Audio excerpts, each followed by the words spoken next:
All right, let's talk about the new AI regulation fight, because this one is federal versus state, and it could shape how AI gets built and used across the US. Here's the headline. President Trump signed an executive order aimed at stopping states from making their own AI rules.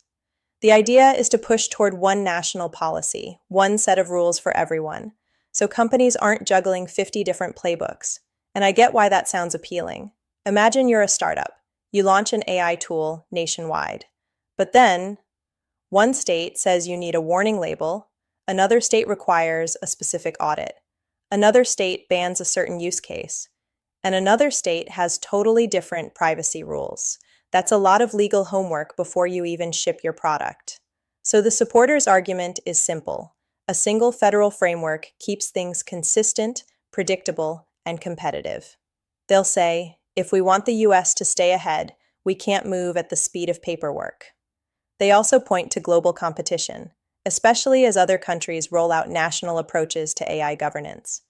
But critics hear the same executive order and think, wait, so states can't set their own safety guardrails?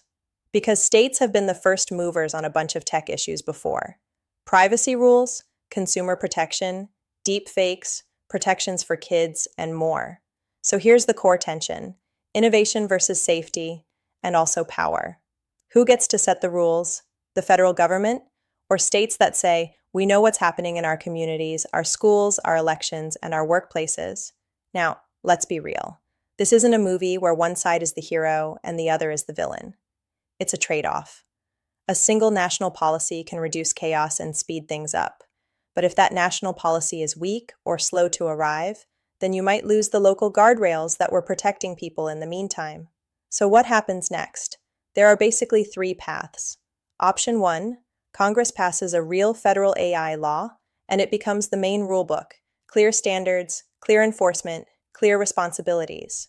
Option 2, the courts get involved, and we get a legal battle over whether and how the federal government can block states in this area.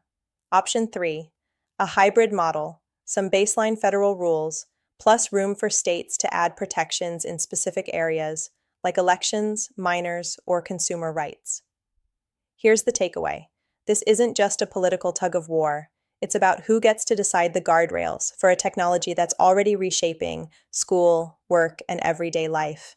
So keep an eye on what states do next, what the courts say, and whether Congress finally steps in with something concrete. Because the rules we choose now will shape what AI looks like for years.